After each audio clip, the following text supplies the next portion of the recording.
Ayan, dito tayo natapos kahapon, minor at saka cofactor. Ano nga po ulit yung pagkakaiba ng minor at saka cofactor? Yung cofactor po ay signed minors po. Yan, oo. Okay, okay. Natatandaan ko na yung tinatanong ni CJ kahapon. No? Sa Laplace expansion kasi yun, yung sinasabi niya. No?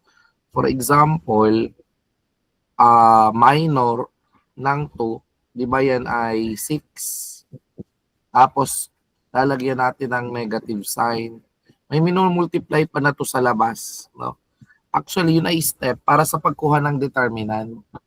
Tawag naman doon ay Laplace expansion, yung minumultiply. Now, what are properties of the determinants? Okay, so because yesterday we have described the determinant as a scalar that is always associated with a square matrix. So if the matrix is not square, then it doesn't have a determinant. Okay? So here are some important properties. Why? Why do we need to know the properties of determinants? Because sometimes knowing the properties will help us easily get the determinant. Of course, if there is a conventional way on how to solve for the determinant of a given matrix, you can simplify the process of finding the determinant by knowing its properties. So that, of course, makes the job easier. No? If you want to get the determinant, you can get it more conveniently if you know the properties. Okay? So first, interchanging two rows multiplies the value of the determinant by negative 1. Ayun pala, no? If we interchange two rows, no, ang effect nun, parang minultiply mo ang matrix or yung determinant rather, not the matrix. Minultiply mo yung determinant ng negative 1. Next, the addition of a multiple of a row to another row does not alter the value of the determinant. Anong ibig sabihin nun? For example, yung ginagawa natin sa Gauss elimination. If you remember, the Gaussian elimination. For example, you will perform an operation on row 3 by doing this. The new row 3, R3 prime, is equal to row 3 plus 2 times row 1. Yan. So, of course, you'll have a new row 3 because the new row 3 will be the original row 3 plus 2 times row 1. Okay, so of course, the matrix has changed but the determinant doesn't change. Naiintindihan po ba? So, yun ang example ng addition of a multiple of a row. Ayan, no? Addition of a multiple, no? 2 times. Multiple daw of a row. Ayun, no? Row 1. Okay. So, sir, what if nag-minus ka? Pwede rin, no? Kasi pwedeng sabihin mo na ginawa mo ang multiple ay negative 2, no? So, plus negative 2 times row 1. E di in effect, yun ay row 3 minus 2 row 1. So, addition or subtraction, parehas lang ang rules. No? Addition or subtraction of a multiple of a row to another row does not alter the value of the determinant. Next, multiplication of a row by a non-zero constant multiplies the value of the determinant by C. Anong ibig sabihin nun? For example, ang row 2 ay equal sa 4 times row 1. Ayun, no? Yun daw, panibagong row 2, gagawin mong 4 times ng row 1. Anong ibig sabihin nun? Parang minultiply mo na ng 4 yung determinant ng matrix. Okay? Parang ganun po ang ginawa mo. Okay? Next. Transposition. If we transpose the matrix, the determinant doesn't change. Okay? Because the transposition leaves the value of a determinant unaltered. Next, a zero row or column renders the value of a determinant zero. Anong ibig sabihin yan? Pag nakakita ka sa isang matrix, square matrix, na isang row or isang column na lahat ay zero, matic, ang determinant nun zero na. O, diba? So, kung hindi mo alam ang property, susolvin mo pa yung determinant. E nung nakita mo na gano'n ang itsura ng matrix, so marirealize mo agad na, dahil may property ang matrix na ganito, yung determinant niya automatically zero. No? Again, kailan po nagsisiro ang determinant?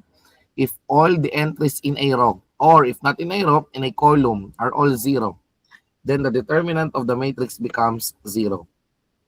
Next, proportional rows or columns render the value of a determinant 0. Anong ibig sabihin nun? Halimbawa, yung row 1 at yung row 3 proportional. Pero yung row 1 or yung row 2 proportional. Anong ibig sabihin nun? Parang lahat ng element ng row 1, minultiply mo lang ng something, nakita mo na sa isang row. O di yung row na yun, multiple lang yun ng row 1 or any other row. Or it also applies to a column. If any column is a multiple of any other column, no, the determinant of the matrix becomes 0. So if in observing a matrix, you have seen that this exists, these conditions exist, then you don't have to calculate the determinant because it becomes 0 automatically. Okay? Tingnan natin to. So first, we inspect. No? Meron po ba ditong isang column or isang row na lahat ay 0? Wala. Meron po bang row or column na proportional sa isa't isa? Parang wala naman. No? So, yung determinant nito hindi magsi-0. O ganun po pagka nagsosolve ng determinant. Inspect mo muna. If there is a possibility na mag-0 ang determinant. Kung wala, o edi, anong gagawin mo? I-compute mo ang determinant. So, if you have a 4x4 matrix, 4x4 matrix, how do you get the determinant? There are several ways. Pwedeng mag-manipulate ka, no, such that, anong gagawin mo? Gawin mong 0 lahat ng ito. Yan. Gawin mong 0 ang lahat ng yan. Okay? Tapos, pag nagawa mong 0 yung lahat ng yan, i-multiply mo lang ang main diagonal, yun na ang determinant. No? Sir, paano ko gagawing 0 yung lahat ng nasa ilalim? Using elementary row operation. Tandaan nyo kanina yung kapag ang isang row or column, minultiply mo ng multiple or nag-add ka ng multiple ng another row, magsi-0 yun. Diba? Or the determinant doesn't change. Okay? So, pwede mong gawin yun. Yun yung una. Ano pa? Pwede mong kunin na directly ang determinant. Kung kaya ng calculator, edi calculator ang inyong gamitin. Taas ang kamay ng mga calculator na kaya ang 4x4 matrix determinant. Kaya ba ng calculator ninyo? Yan. O di gawin nyo na. Go. Gawin nyo na. Yung akin kasi hindi wala pa akong Canon emulator. Doon na lang tayo sa calc na meron ako. Ayan. So mag-matrix mode ka lang, mode matrix. Yan. Tapos, gawa ka ng matrix A. Lagay mo kung anong size. So wala akong 4x4. Okay na lang ang gumawa ng 4x4. Gawa kayo ng 4x4. Tapos, i-input mo ngayon yung entries ng matrix. Ito yon. Okay? So, gawin nyo lang. So, once you're done, sige, gawin nyo muna.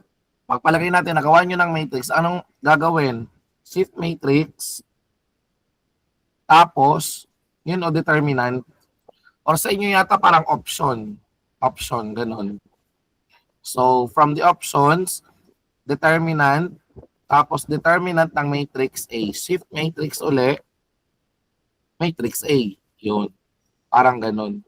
Pero dahil wala naman ako matrix, 0 yung lalabas. Diba? Okay, so how much did you get? 1134. O diba? Ganun lang po kadali. Kaya ang linear algebra, madali kapag may calculator ka. Kinakailangan lang, alam mo kung paano gamitin ang iyong calculator. Yay!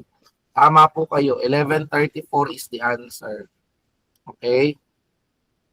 Huwag na nating isolve yan using the conventional way. Kasi nga po, sayang yung oras. Okay? Kung kaya ng calcu na lang ang gamitin. Next, the inverse of a matrix. Ayan.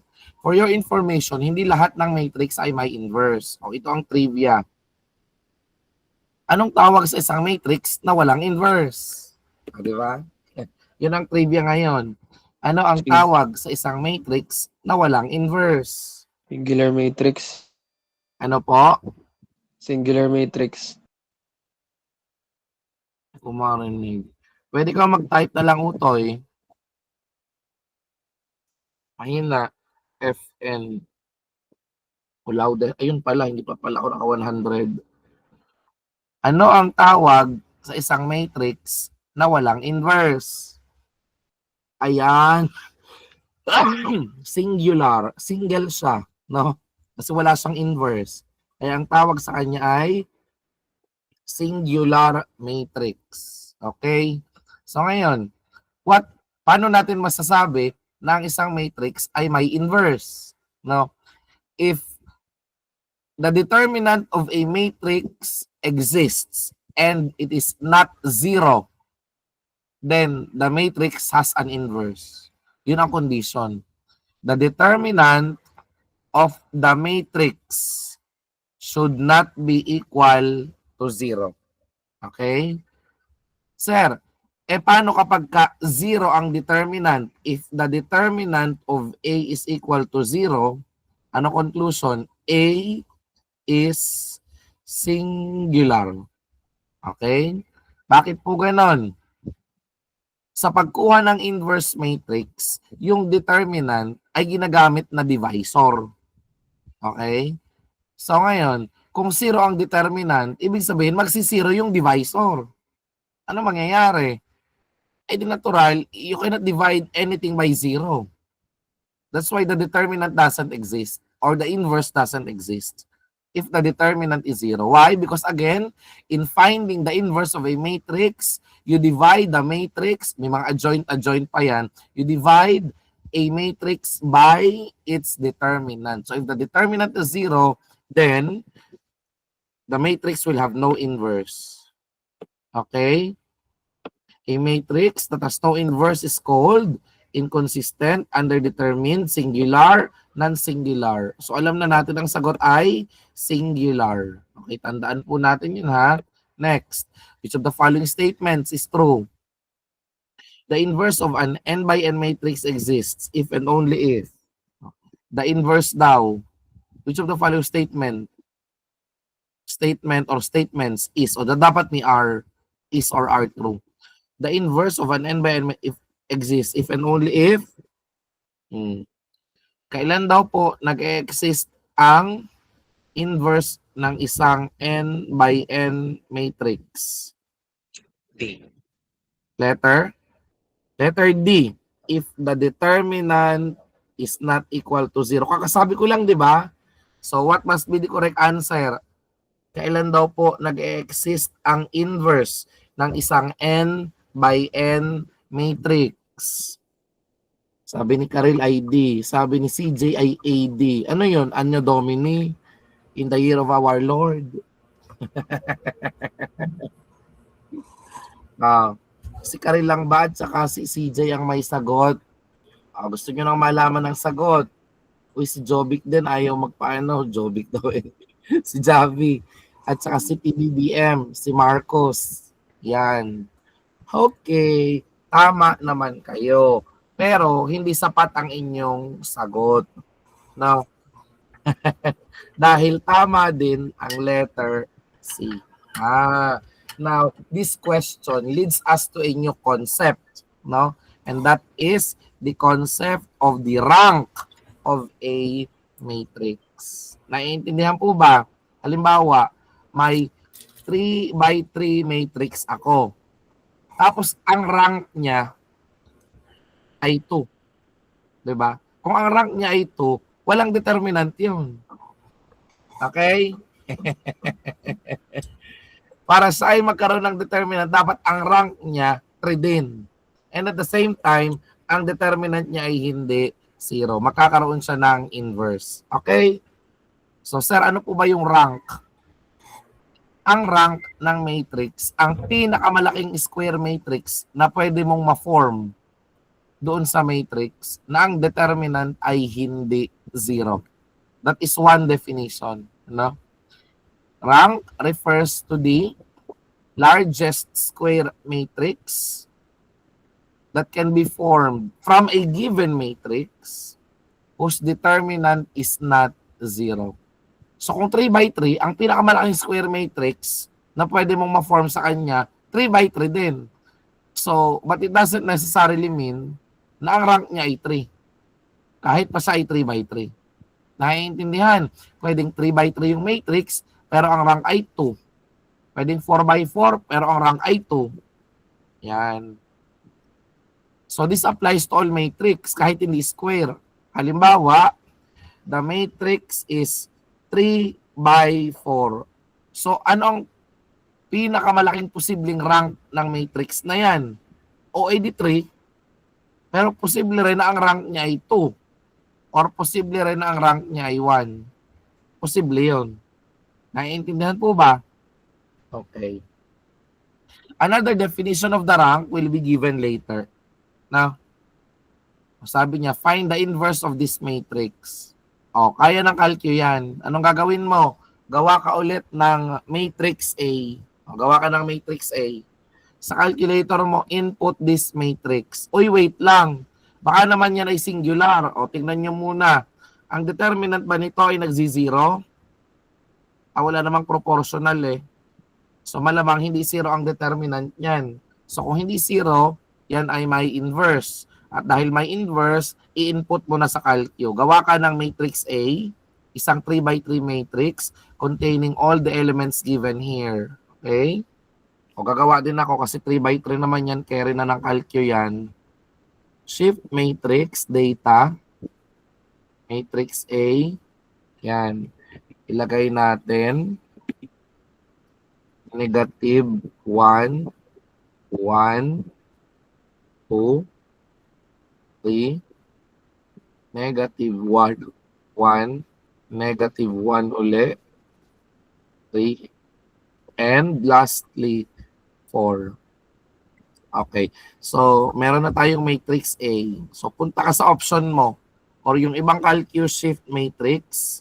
Tapos, ito ay wala. Alam ko na. Sige. Matrix A. Pindutin mo matrix A. Tapos, inverse. Shift. Ayun wait lang. Ayun. To the minus 1. Pag nilagyan mo siya ng matrix A to the minus 1, yun yung inverse. And then poof, ito yung sagot. Yan. Negative 7 over 10. Yan. 0.2. 0.3. Yan. Tingnan ninyo, papatunayan natin tama yan. Shift matrix. Matrix answer. Diba? Ito yon, yung matrix answer mo. Dapat pag i-multiply mo yan sa original na matrix, ang sagot ay 1. No? Yung matrix ng entries ay lahat ay 1. Shift matrix. Matrix A. Yun no? Ayun no? Nakakuha tayo ng isang unity matrix. Diba? Yun yung definition.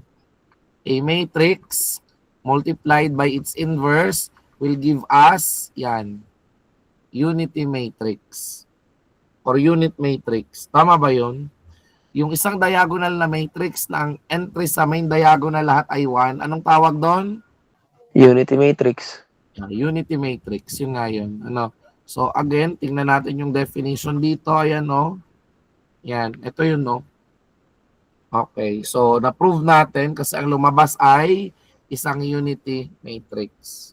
That's it. Ganun lang po yun. Madali lang. Wait lang. Tarungin ko kayo. Nakuha nyo ba yung inverse? Yes po. Taas ang kamay ng nakakuha ng inverse. Tapos nung i-test at i-multiply sa original, ang sagot na nakuha ay isang unity matrix. Ayan. Very good. So marunong na kayo ha. Marunong na kumuha ng inverse ng matrix gamit ang calcu. Manumanuhin mo yan, abutin ka ng samsa, mahirap yan. And very, very prone to error. No? Matagal kuhanin ang inverse ng matrix manumano.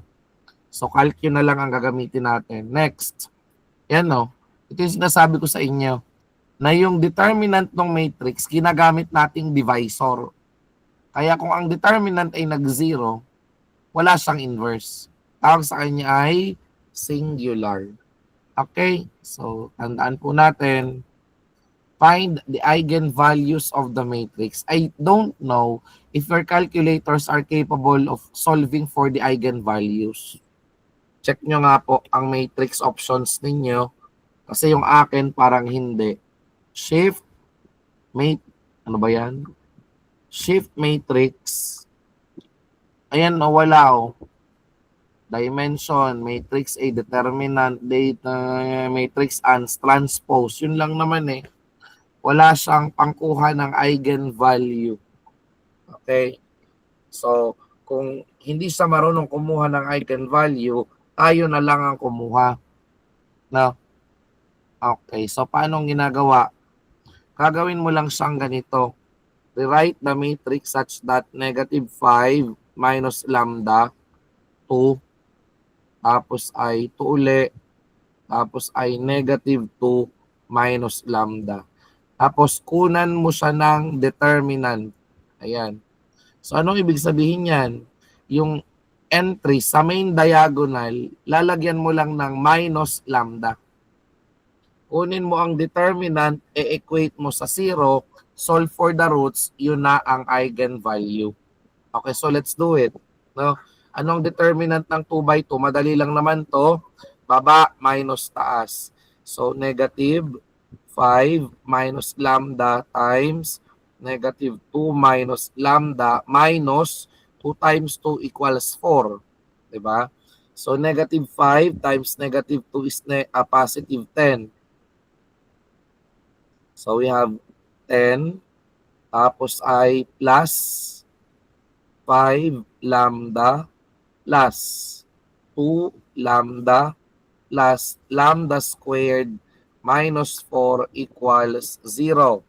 So lambda squared plus 7 lambda 10 minus 4, 6 plus 6 equals 0.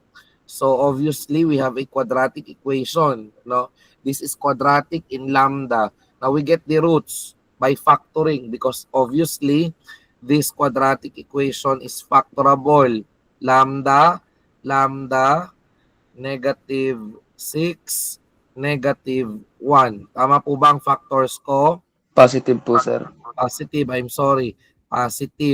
equal 0. So therefore, the values of lambda are negative 6 and lambda 2 equals negative 1. So these two values of lambda are what we call the eigenvalues. Okay, so may trick dyan. Minsan baka hindi ka tanongin ng eigenvalue. Baka ang ilagay sa tanong, what are the characteristic, no? Characteristic values of the matrix. So yun din yung eigenvalues, characteristic values. Naintindihan po ba? So ganoon lang kumuha ng eigenvalue. Sir, paano kung 3 by 3? Ganoon din. Kung 3 by 3, lahat ng entry sa main diagonal, lagyan mo lang ng minus lambda. So magiging 3 by 3 yung matrix mo, pwede kang gumamit or kumuha ng determinant using the FOIL method. No? FOIL method. Okay. So pakita ko sa inyo, no, meron ba tayo ditong 3 by 3? O, halimbawa, are. No? Kuna natin ito ng eigenvalues. No? So anong gagawin mo? Magiging negative 1 minus lambda, tapos 1, 2. Tapos 3. Anong sunod?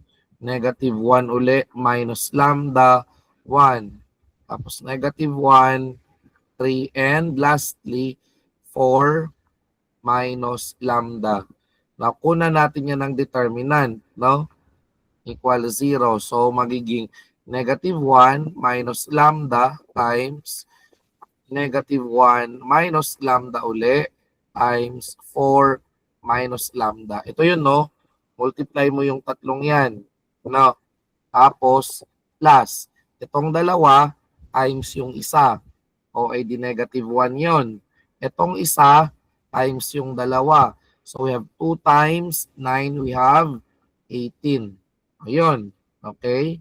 Tapos, minus. No, minus. Ito namang pataas. No? Pataas. So, negative 1 times 2, negative 2. So, you have negative 2 times negative 1 minus lambda plus itong dalawa, multiply mo sa isa.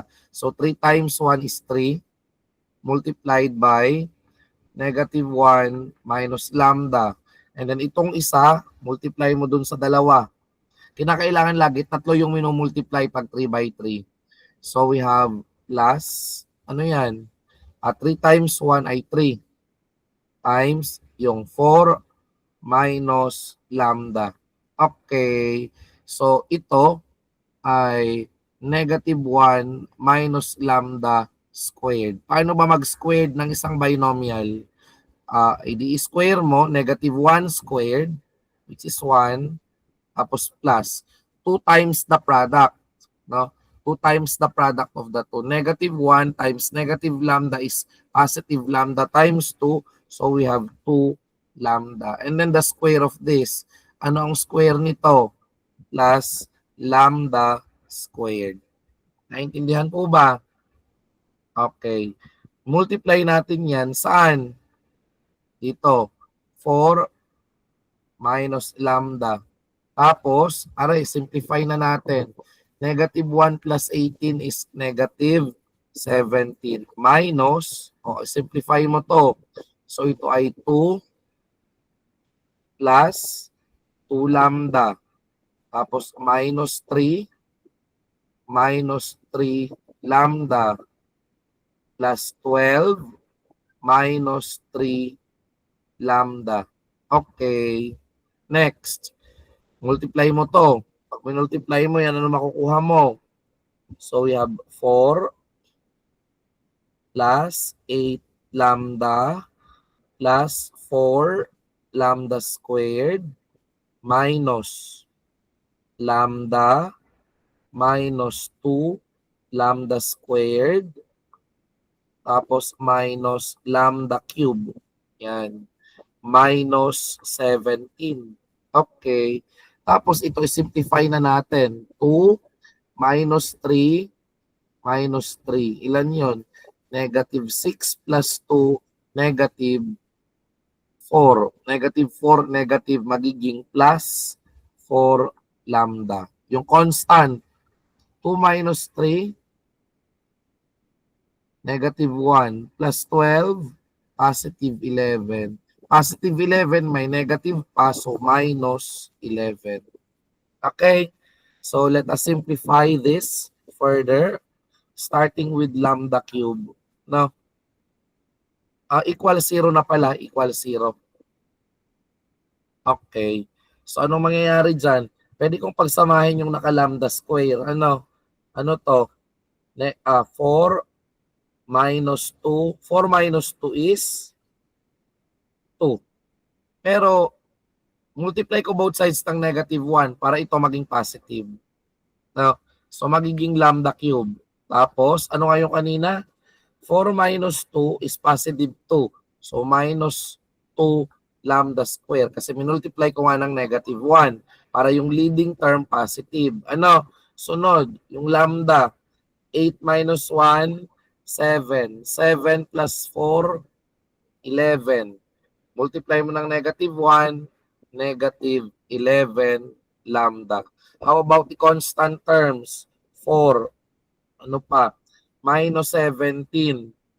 Anong sagot? Negative 13.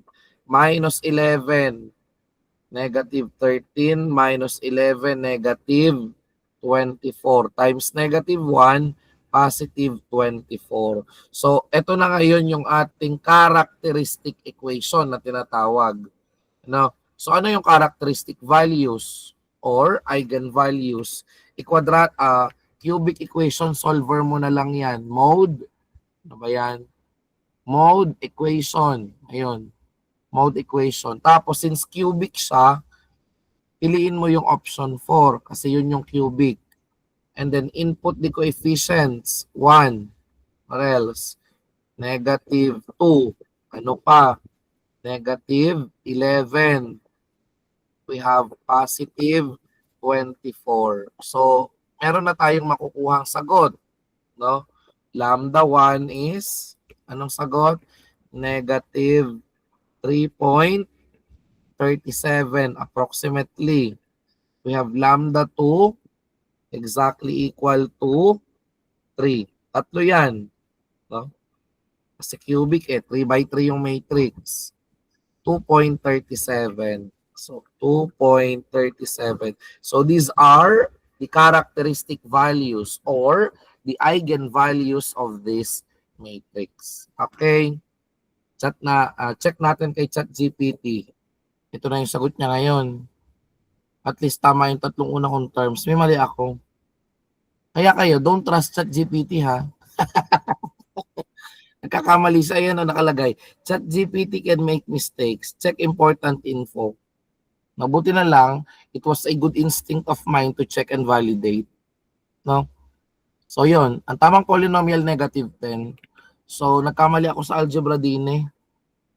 Bakit ba ang akin ay 24? Dapat daw ay, anong sagot? Negative 10. Okay. Anyway. So yon. Now, considering ito yung tamang polynomial, now, edi kukunin mo lang siya ng roots. Kukunin mo siya ng roots. Ang sagot niya ay 1, negative 2, negative 11, and negative 10. Negative 10. Yan. So, 4.75 at saka dalawang complex conjugates. Yun yung eigenvalue natin. Okay? O, yun lang.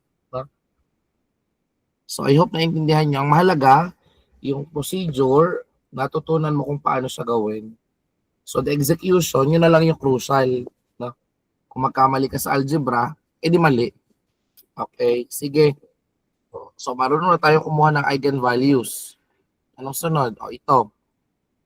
In linear algebra, how do you call the maximum number of linearly independent row vectors? Are you still there? Wala, baka na ano ko. Yes, sir. Tama. Yan. How do you call the maximum number of linearly independent row vectors in a given matrix? Is it the order, the degree of the matrix, the rank, or the determinant? Ano Yung daw ang rank po. tawag sa maximum number of linearly independent row vector sa isang given matrix? Order, degree, rank, or determinant? Okay. Pwede na po kayong magsagot. No? I-chat na ang sagot. Letter ano ang pinipili mo? Ayan. Karamihan ang sagot sa inyo ay letter C. Letter C nga naman, letter C.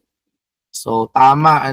Yan ang isa pang definition ng rank na sinasabi ko sa inyo kanina. No? Ano ba ang ibig sabihin yan? Para masabi natin na yung row vector ay linearly independent, dapat yung dalawang vectors hindi multiple ng isa't isa. No?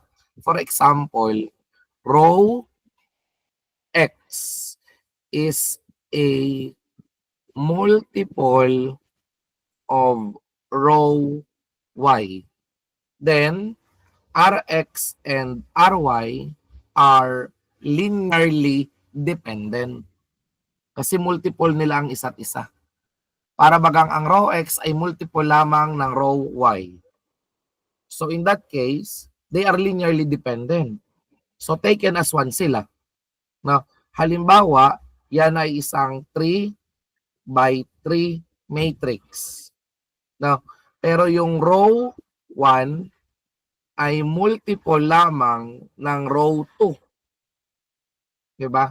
So the rank is not 3. Kasi ang linearly independent na lang, dalawang rows. Kasi yung row 1 at saka yung row 2, linearly dependent. So in that case, kahit sa 3 by 3 matrix, ang rank niya ay 2. No? The rank is equal to 2. Naiintindihan po ba? Yun ang ibig sabihin ng linear dependence. If a row is a multiple of another row, they are said to be linearly dependent. Okay? Para maging linearly, para malaman natin yung rank, tinitingnan ilan ang linearly independent. Kung yung tatlo, linearly independent, di ang rank ng 3 by 3, 3 din. Kasi yung tatlong rows, linearly independent sa isa't isa. Yun po ang ibig sabihin nun. Okay? Next. What do you call a matrix whose entries are all non-negative and all the column sums equals 1? Dapat daw, ang lahat ng entries ay non-negative. Non-negative. And all the columns, kapag inad mo, ang sum ay 1. So malamang, yung entries niyan ay fraction na less than 1. Kasi pag inad mo, dapat daw ang sagot ay 1. How do you call that matrix? It is a special matrix. Ang entries lahat ay non-negative. Meaning, pwedeng may 0. Kasi ang sabi naman niya, non-negative eh. 0 is non-negative. So, 0 or positive lang ang mga entries. Pero pag inad mo daw lahat ng entries sa isang column, ang sum ay 1. Para magkasum ka ng 1 at walang negative, di dapat yung mga i-add mo less than 1. Diba? Ganon yung itsura ng matrix. So, anong tawag sa kanya? Singular, stochastic, unitary, or identity matrix. Ano po ang tawag? You can start answering now. Okay. Uy, ang daming sagot na letter B. Ano ba ang letter B? Stochastic matrix. Okay. So, tama ang inyong sagot. The answer is a stochastic matrix. No? So, another term for the word stochastic. No? Stochastic. Random. No? Di ba sa probability? Stochastic probability, random probability. Yon, no? So, something stochastic is related to being random. Okay? Next, in linear algebra, it is a matrix having only one row or column. Oops. Ano daw tawag dyan sa isang matrix na isa lang row or isa lang column? Parang nabanggit ko yan sa inyo kahapon. Ano ang tawag sa isang matrix na binubuo lang ng isang row or ng isang column? Type in your answers now. The correct answer is, ayan, marami na po ang nagsagot. The correct answer is letter C, vector. So your answer is correct. The correct answer is letter C. It's called a vector. Next. Next question. If the transpose of a matrix equals the original matrix, the two matrices are said to be, oops, anong tawag doon? Yung transpose equal sa original matrix. Parang kahapon nabanggit ko rin sa inyo yan. Ano ang tawag sa isang matrix na ang transpose niya, kamukha rin niya? Ang tawag dyan ay letter, yes. The correct answer is letter B. It's called a symmetric matrix. Symmetric. Okay? Next. It is a square matrix whose entries are all 0 except the entries on the main diagonal. Ano daw tawag sa isang matrix na lahat ng entries ay 0 maliban sa main diagonal? Anong tawag dyan? Letter A is correct. It's called a diagonal matrix. Anong tawag kapag yung diagonal matrix, lahat ng elements pare-parehas? Hindi nga. Anong tawag sa isang diagonal matrix na ang lahat ng elements pare-parehas? Ayun. Sabi niya scalar, or letter C, scalar matrix. Very good. Mahusay. Next. O yan na yun, letter C, scalar matrix. Yan. Sabi dito, it is a linear system having fewer unknowns than equations. Anong tawag dyan? Ilan dito yung unknown? 2. Ilan yung equation? 3. Fewer unknowns than equations. Yan, ito yung halimbawa. Ano ang tawag sa kanya? Underdetermined, consistent, inconsistent, or overdetermined. Diba? Mga terminologies yan.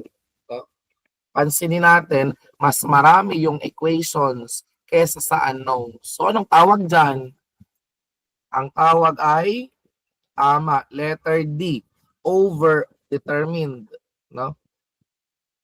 Sir, ano naman yung underdetermined? In an underdetermined, there are more unknowns than equations. Mas marami yung unknown kaysa sa equation. Kaya underdetermined. Kulang eh. No? Yun. Sir, ano naman yung pagkakaiba ng consistent at inconsistent? Baka may sunod na tanong. Yan. If a system of equations has no solution at all, the system is described as what? Ano daw tawag sa isang system of equations na walang solution? Underdetermined or non-existent? Ano kaya ang tamang sagot? Yan, ang dami nang sumagot, ang dami na nagpa-participate. Nakakatuwa. So, ang sagot nyo, inconsistent. That is correct. Now, how do we visualize an inconsistent system? Ganito yan. If you have a system of 2 equations and 2 unknowns, para simple. Now, kung meron kang 2 equations, 2 unknowns, visually, the system is represented by 2 parallel lines. Ayun, no? Parang ganun lang siya. Dalawang parallel lines. Ito yung equation 1 at ito naman yung equation 2. Yan yung graph nila. So, kaya sa walang solution because they never intersect. Of course, they will never intersect because they are parallel. Okay? So, that is how we visualize a system that is inconsistent. No? It can be represented by 2 parallel lines. 2 parallel lines. The system is inconsistent. It has no solution because parallel lines do not intersect. Sir, what if the 2 lines intersect? The point of intersection is the solution. No? Yung point of intersection ng dalawang lines, yun yung solution. Okay? Oh, ganun pala yun. Yes. Sir, sabi mo, 2 equations, 2 unknowns. Yan. Paano kung 3 na yung unknowns? No? 3 na yung unknowns. Sige, ganito yan. Halimbawa, meron kang, kung 3 unknowns, dapat 3 yung variables. So, pwede pa nating i-visualize yan geometrically. Imagine a plane. No? Dalawang planes. Yan. Ito yung unang plane at ito yung isang plane. If 2 planes are parallel, then they will never intersect as well. Diba? So kung hindi sila mag-intersect, then walang solution. Inconsistent yung system. So in that case, diba, sa isang line may dalawang variables, x at saka y. So yun yung dalawang equations at saka unknowns. No, ito, kapag ka 3-dimensional, 3 yung variables mo, x, y, z. Diba? Or x1, x2, x3 kung gusto mo. So it can be represented by a plane kasi 3-dimensional yan. Okay? A plane in 3 dimensions. If 2 planes in 3 dimensions are parallel, then that represents a system that is inconsistent as well. Naiintindihan? Okay, paano kung consistent? O kung consistent ang system, dalawang possibilities. No? Una, unique ang solution. Unique. Isa lang. Yan yun, no? But what if 2 lines, ito yung unang line, ito yung pangalawang line, pumatong lang sa kanya. If 2 lines coincide, no, then they intersect at infinitely many points. There are infinitely many points of intersection because they coincide. Diba? Consistent din yun. No? Kasi may solution ka eh. However, you have infinitely many solutions. Okay? So again, a consistent system may come into variants. No? One has a unique solution and the other has infinitely many solutions. Okay? Next, In a system of M equations and N unknowns, yan, and R is the rank of the row-reduced coefficient matrix R, it is possible that the system has no solution if, yan, posible daw na walang solution yung system kapag ano yung condition. If a system of M equations in N unknowns. Okay. Kailan daw mangyayari na ang system ay walang solution? Which among the relationships indicated here will result to an inconsistent system because it has no solution. The rank is less than N. The rank is greater than N. The rank is less than M. And the rank is greater than M. Remember that M is the number of equations and N is the number of unknowns. Type in your answers now. Let me see. Ang sumagot pa lang ay si Javi, si CJ, si Miguel, at si PBBM. No? Yan. Okay, letter A ang sagot nila. Yung iba kaya, hindi ko alam, hindi ko tanda. Feel ko lang ha. Feel ko lang, ang sagot ay, hindi ko alam. Kung mali ako, hindi mali. Uy, lahat sila letter A. Baka naman nga A ang sagot. Tingnan natin. Ano bang sagot? Yan, tama ako. Ang sagot ko ay letter C. Kasi yun ay kino-compare sa number ng equations. Sa number ng row yun ikino-compare. Eh yung unknown dito, yun yung column eh. Number of columns. So my answer is letter C and I am correct. Oh! Tandaan nyo ha. Saan po ikino-compare yung rank? Sa number of unknowns. Kasi yung number of unknowns, yun ang nag-i-indicate sa number of equations. Kasi yung number of equations, yun ang nag-i-indicate sa number of rows. Okay? Yan. O, are. Anong tanong doon? Posibleng walang solution if the rank is less than M. Number of equations. Okay? Next question. The existence theorem for linear systems states that a linear system of M equations in N unknowns is consistent if and only if. Yan. Kailan daw siya consistent? Anong ibig sabihin ulit ng system na consistent? Meron pong unique or infinite solutions. May unique po or infinite solutions. Yes. So sa madaling sabi, it is a system whose solution exists. Nag-exist yung solution niya. Now, ano yung condition? Ayan, no? If and only if. Kailan daw po consistent ang system?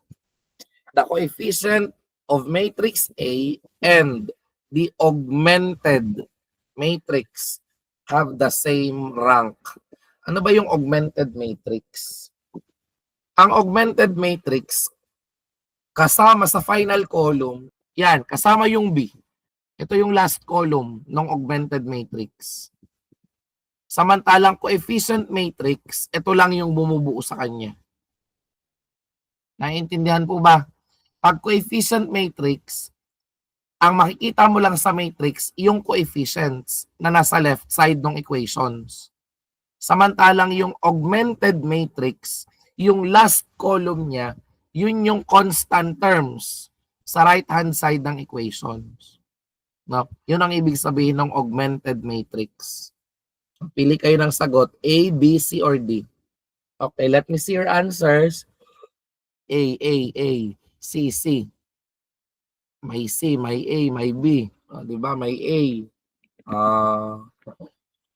Parang nakikita natin yung yung sagot niyo ngayon, nagbabago-bago na, iba-iba na. Kanina, pare-pares kayo lagi. Baka kanina may leakage kayo. So, the correct answer, ang sagot ko, letter A ha. Letter A. Let us see. Oh, tama. The coefficient of matrix A and the augmented matrix have the same rank. Yun po ang tamang sagot. Now, para masabi na ang system ay consistent, yung letter B, ari ay consistent but unique. Eh, ang kailangan lang naman consistent, oh. Hindi naman sinabi natin na unique. Diba? That's why the correct answer is letter A, consistent. Yung letter B kasi, para yun sa consistent and at the same time, unique. Naintindihan po ba? Consistent and unique solution. Pero ito, mas general, consistent lang siya. Hindi naman sinabi sa tanong na unique yung solution. Sabi consistent. No? So pag ang isinagot mo, letter B, merong consistent na hindi mo isinama. Kasi sa letter B, ang in-include mo lang yung unique ang solution. So the correct answer is letter A. Naiintindihan po ba? Okay. Sige. Tandaan. Pag yung common rank nila, di ba sabi natin, yung rank ng coefficient at rank ng augmented matrix parehas. So yun yung common rank na tinutukoy dito. Kapag yung common rank nila ay equal din sa n. Ano yung n? Number of unknowns. Yan. So, kung ang common rank nila equal din sa number of unknowns, then it is consistent and at the same time has a unique solution. Okay? O, are, mag-solve na tayo ng linear system. Let us let us inspect first. Meron bang system dyan na linearly dependent? Parang wala naman. Kasi 2 times 4 is 8. O ari naman ay tinimes mo ng 3. Times, ito tinimes mo ng 3. Ito tinimes mo ng 3. Pero ito tinimes mo ng 4. So itong dalawa, linearly independent yan. Kung lahat yan multiples ng 3, dependent. Diba? So, tanong, no? Ano ang rank ng system na ito? Nasa chat po, sir. Ha? Nasa chat po ang mga sagot. Nasa chat. At, sige. Nasa chat. Tignan natin ang chat. Naman, 3. Very good. 3. Oh, sige. Actually, rank A muna. Rank A. Ano ang rank ng A? Yung A coefficient matrix. Ito lang. Ano ang rank A? A di 3. Ano naman ang rank ng A tilde? Yung A tilde, yun ang augmented matrix. Ano ang rank ng A tilde? So, kung yan ay A tilde, this is a 3 by 4 matrix. Kasama ito, 702. Yun yung kanyang last column sa kanan. Ano ang rank niyan? Rank ng 3 by 4 matrix na mafo-form kapag isinama natin yung 702. Let me see your answers. 3, 1, 3, 3. Oh. Sabi ni Javi 1, sabi ni CJ 3. 3 din. So, ang rank ng A tilde, 3 din. Eh, ilan ba yung unknowns? Ang N, 3 din. So, anong klaseng system yan? So, dito pa lang sa dalawa, consistent na yan. Now, dito sa dalawa, consistent na. Eh, nagkataon, there are 3 unknowns as well. N is 3. So, that means, this is a system that is consistent with a unique solution. No? So, this has a unique solution. Anong solution? Pwede punta ka sa calculator mo. Now, sa calculator, mode, equation. Equation mode. Tapos, piliin mo yung 3 equations and 3 unknowns. Dito sa calculator ko, option 2 yan. Yung 3 equations, 3 unknowns. Yung 3 unknowns dyan, X, Y, Z. Now, so, piliin natin yung option 2. At ilagay natin ang mga coefficients. 5, negative 3, 1, and lastly, 7. For the second equation, we have 2, 3, negative 1, and 0. And for the last equation, 8, 9, negative 3, and 2. Okay, so na-input mo na, press equals. Ay, may math error. Bakit? So kung may math error yan, possibly walang solution. Eh bakit na-prove natin yung rank niya? 3. Tama. 5, negative 3, 1, 7, 2, 3, negative 1, 0, 8, 9, negative 3, 2. Tama naman. Di ba po yung pag-proportional po yung rows ay parang ang determinant po ay 0? Applicable din po ba yun sa column? Kasi Proportional po, ka din eh. sir, sa column po applicable po kaya? Kasi po may proportional po na Ay, proportional. columns. Oo nga. Column 2 at saka column 3. Ano ba? May multiply ko to ng negative 3. Oo, lahat ang multiplier ay negative 3. Ito oh. 1 times negative 3, negative 3. Negative 1 times negative 3, positive 3. Negative 3 times negative 3, positive 9. Ayun. Okay, let's check. Tingnan ninyo ha. Mag-mode ano tayo? Matrix. Mode matrix 6. Tapos gawa tayo ng 3 by 3. Gawa tayo ng coefficient matrix. No? Tingnan nyo ha yung coefficient matrix. 5, negative 3, 1. Magsisiro ang determinant kasi yung dalawang columns niya proportional. Walang proportional sa row pero sa column meron. So 2, 3, negative 1, 8, 9, and negative 3. Shift matrix, determinant ng matrix A. Yun no, 0. So yan ang proof na ang rank niya ay hindi 3. Ang rank niya ay 2. Bakit? Kasi itong dalawa taken as 1 kasi linearly dependent yan. So 1, 2 na lang. Ang rank niya ay 2. Ang rank din ito ay 2. So how do we classify the system? Consistent or not? Allah. Inconsistent po. How do we Inconsistent classify po, the pre. system? Sir, Ah? inconsistent po. Inconsistent. Bakit? Kasi yung common rank nila, di ba ang common rank nila, ano ba yan? Nasaan yung pagso? Yan. Ang common rank ay equal sa 2. And the rank is less than what? The rank is less than n. And also, the rank is less than m. So, the system is inconsistent. Kasi may tanong tayo kanina tungkol dyan eh. At tama rin, no solution. Yun, no solution. If R equals or less than M. Naintindihan po? Ayun.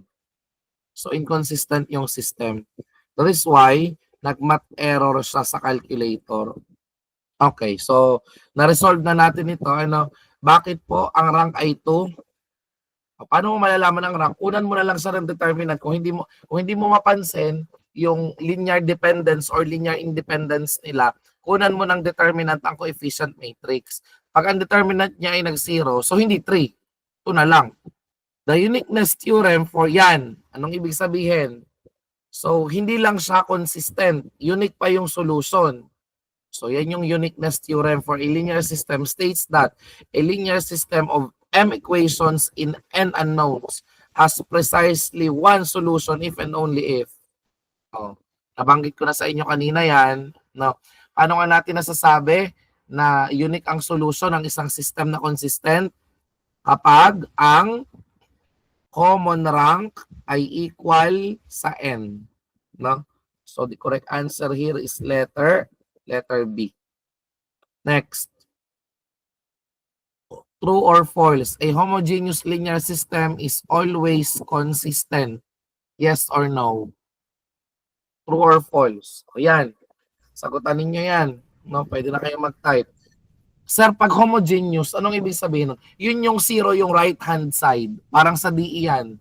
Kaya siya tinawag na homogeneous kasi walang constant term sa kanan. 0. So, ang isa daw homogeneous linear system ay always consistent. True or false? Yan, ang daming nagsagot. True, true, true. So, the correct answer is true. No? The correct answer is true. Anong paliwanag dyan? Kasi yung makukuha mong solution ay always in terms of another variable. So basically infinitely many yung solution. Kaya sa laging consistent. Okay? So kapag ang system mo ay homogeneous, you get the solution in terms of another variable. Halimbawa, ang x1 ay something x2. Ganon. Okay, x1 is, for example, a certain constant multiplied by x2. Diba? So there is a solution. x1 is in terms of x2. So, ilan ang solution? x2 can have any possible value. Kaya sinasabi natin, infinitely many solutions. So, kaya siya ay laging consistent. Kasi may solution eh. Diba? Yun po yun. A homogeneous system AX equals 0 having M equations in N unknowns has non-trivial solutions if and only if. Letter A pa lang sagot. No? If the rank is less than N. Ayun, tandaan ha. Okay. So here the answer is letter A. Ang galing ko to. Baka may magkamali eh. Baka malito kayo. Awiin natin siya. Yan. So the correct answer is letter A. If the rank is less than the number of unknowns, then the system has non-trivial solution. O ari naman, a homogeneous linear system with fewer equations. Anong ibig sabihin nun? If M is less than N, always has trivial solutions. Ano daw? Mas marami daw yung unknown kesa sa equation. Or pwede mong sabihin, mas kakaunti yung equation kesa sa unknown. Yan daw ay laging nagpo-produce ng trivial solution. Mas kakaunti yung equation kumpara sa unknown. So parang yung system ay underdetermined. Diba? Kung underdetermined yan, yung solution dapat ay, ang sagot dyan yata ay false. Parang ari dapat ay non-trivial para maging true. Yan. It should be non-trivial. Linawin natin ha, baka magkamali ako. What is the meaning of a trivial solution? Sir, excuse me po. O ano? Ang sabi po ay pag daw po non-zero ay non-trivial. Pag non-zero, Non-trivial. gets ko na. Alam ko na. Kaya tara halimbawa, bawa ay, yan ay isang homogeneous system na may 3 equations and 3 unknowns. So here we have M equals 3 and N equals 3. Okay. So ang solution niyan ay pagpalagay, ang rank niyan ay 3. So anong solution niyan? Ang solution is trivial. Anong ibig sabihin nun? Hindi ibig sabihin yung x1, 0. Yung x2, 0. Yung x3, 0. Bakit? Para mag-0 yan, para yung equation na yan ay maging equal sa 0, lahat ng x1, x2, at x3, yun ay lahat 0. Yun ang ibig sabihin ng trivial. Naintindihan po ba? So ano naman yung non-trivial? Non-trivial is yung solution niya non-zero. Kailan daw nangyayari yun? Nangyayari yun kapag, kapag you have fewer equations than unknowns. If M is less than N, the solution is non-trivial. Bakit? Kung non-trivial, may makukuha ka dyan na x1 is something in terms of x2. Or possibly, x2 is something in terms of x1. Yun po yun. Yun yung non-trivial solution. Yung solution natin na value ng x ay hindi zero. It can be expressed in terms of another variable x. Kaya siya sinasabi na trivial. No? Kailan nangyayari yon sa isang homogeneous system? If M equals or if M is less than N. If there are fewer equations than there are unknowns. So parang yung kanina, underdetermined system. Kung underdetermined ang homogeneous system, non-trivial yung solution kasi may makukuha kang x1 in terms of another variable x. That's it. Yun po yun. No, naalala ko na. Okay, next. The resulting matrix when the row and the column of an element in the matrix is removed. O kahapon ginawa natin yan. Ano ang tawag dun daw sa resulting matrix kapag yung row at saka column ng isang element sa isang matrix ay tinanggal? Matrix pala yun, hindi determinant. Resulting matrix. Anong sagot dyan? Ang sagot dyan ay minor. No? Minor. So, hindi kinuuna ng determinant. Siya pala ay matrix. Resulting matrix. So, magiging 2 by 2 siya. No? Kung ang original matrix mo 3 by 3, kumuha ka ng minor ng isang element, ang makukuha mong minor ay isang 2 by 2 matrix. 2 by 2, hindi kukunan ng determinant. I stand corrected doon. Ano? Okay. Ano naman ang tawag sa signed minor? Yan yung cofactor. Cofactor. Again, matrix yon. Ano? Matrix. Okay? Next. What condition must be satisfied? Pero parang gayon din nga. Parang dati ang alam ko, kinukunan din yun ng, yung matitirang square matrix, kung 2 by 2, kukunan mo din yun ng determinant. Yun ang minor niyan, saka cofactor. Lalagyan mo lang ng sign. Sir, Oh. sir, excuse po. Ano? Sir, ako na po nag-search, sir. O ano nga? Tama po ang explanation niyo po kahapon. Determinant po talaga ang minor. Determinant talaga. So, hindi lang matrix. Determinant po siya ng smaller matrix po. Yun po. Okay. So, ibig sabihin, yung tanong din ay may kulang. Kasi din sa tanong, ang sabi niya lang ay resulting matrix. So, dapat pala para maging accurate yan, yung resulting matrix, kukunan mo ulit ng determinant. Okay? So, tama nga yung nabanggit ko kahapon. No? Again, it is important to verify something if you're not sure of it. No? Mas magaling na magkamali ka nung nagve-verify ka kaysa magkamali ka dahil sa maling akala nung ikaw ay nag-exam. Tandaan nyo yan. A signed minor is called a, alam na natin yung sagot, cofactor. Now, next, what condition must be satisfied so that an n by n matrix would have a rank equal to n? O madali lang yan. Kung 3 by 3, para maging 3 ang rank, dapat ang determinant hindi equal sa 0. No? Kasi pag nag-0 yan, di yung determinant, yung rank niya magiging less than n. Di ba parang kanina? Yung rank ng matrix 3 by yung matrix 3 by 3. Tapos ang rank niya 2 kasi may dalawang column na linearly dependent. So, dahil ang rank niya naging 2 na lang, yun yung proof. Mali. Yun yung consequence nung pagiging 0 ng kanyang determinant. Di ba? Kanina kinuha natin ang determinant ay 0. So, hindi 3 ang rank nun. Kung 3 by 3 siya at ang determinant niya ay 0, hindi 3 ang rank. Ang rank niya magiging less than 3. Kaya nga, sabi natin kanina 2 na lang. Kasi yung dalawang columns linearly dependent. So, para ang n by n matrix, ang rank niya ay maging 3 or maging n, dapat ang determinant niya hindi 0. No? So, the correct answer here is letter C. Uy, matrix na walang inverse. Alam na natin, singular yan. A square matrix A of order n is singular if rank A is greater than n. Tama, mali?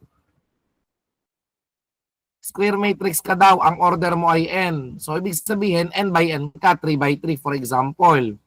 Yan daw ay singular kapag ang rank ng A ay greater than n. True or false? Dapat alam nyo ang sagot dyan. True or false? True po. Parang false. Bakit? Dapat less than. Di ba? Kakasabi ko lang kanina, no? Singular yan kung ang rank niyan ay less than n. Parang yung kanina, 3 by 3. Singular siya kasi ang kanyang rank ay 2. Naintindihan po ba? So the answer here must be false. Kung ang order niya ay n, pagpalagay, ang order niya ay 3. So 3 by 3.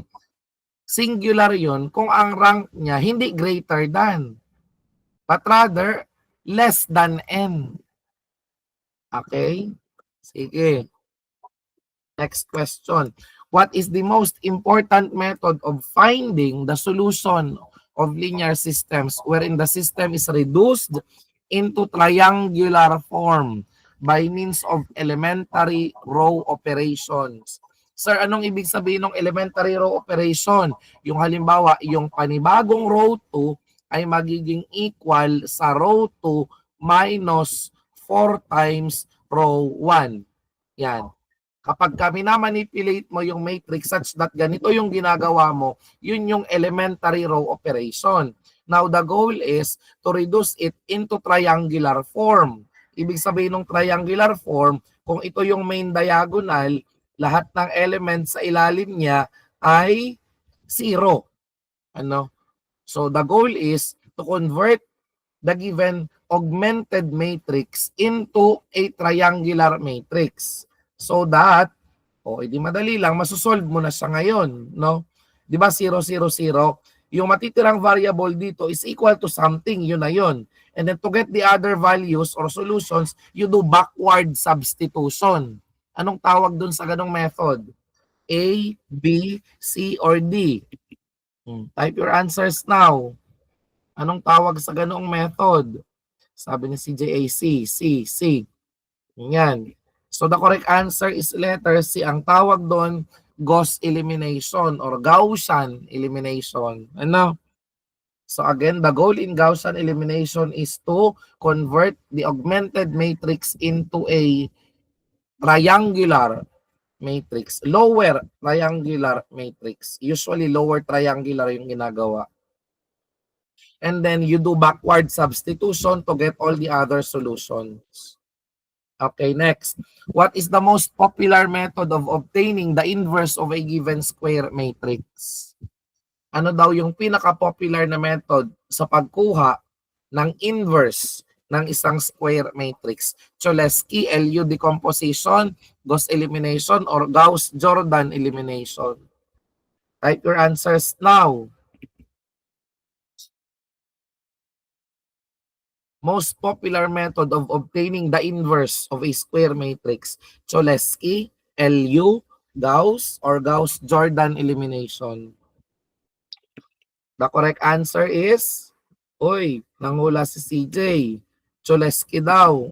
Parang maraming cholesterol. Cholesky. The correct answer is letter D, Gauss-Jordan elimination. No, para makuha ang inverse matrix, anong ginagawa? I-convert mo into a unit matrix yung left.